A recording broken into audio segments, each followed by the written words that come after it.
سلامونه نیک هیله په دې هیله چې روغ او جوړ اوسئ.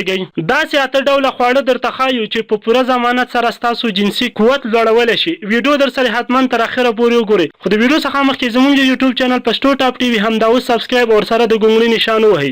لومړی هم راځو کیلې د پوټاشیم د لرلو غني سرچینې دي، کوم چې د هغو خوړو چې په زیاته اندازه سوډیم لري اغیزې خنثی کوي او په پایله کې ورسره د انسان جنسي قوت زیاتیږي.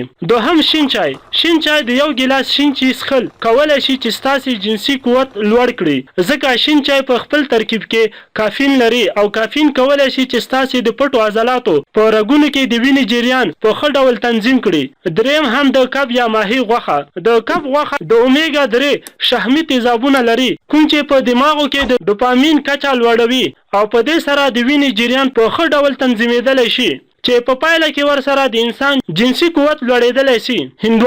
هندوانه کولی شي چې ستاسو جنسي قوت لوړ کړي، ځکه په خپل ترکیب کې لایکوپین لري او دا ماده کولی شي چې د وینې رګونو ته سکون وبخي، چې په دې سره ستاسو د یو پټو عضلاتو په رګونو کې د وینې جریان ښه تنظیمېدلی شي. زنجفیل د یوې څېړنې له مخې چې د کارډیالوجي په نړیواله ژورنال کې چاپ شوی دی پکې راغلي چې په اونۍ کې څو ځلې د زنجفیل خوراک در سره دا مرسته کولی شي چې جنسي قوت مو لوړ کړي.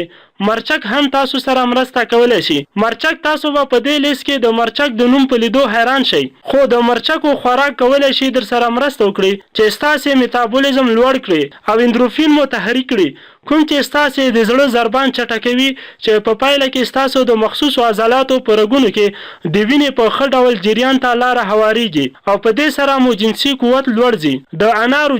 د انار جوس کولی شي ستاسو جنسي قوت لوړ کړي، ځکه په خپل ترکیب کې د اکسیډیشن ضد مواد لري چې ستاسو د بدن د وینې جریان ډیر ښه تنظیمولی شي.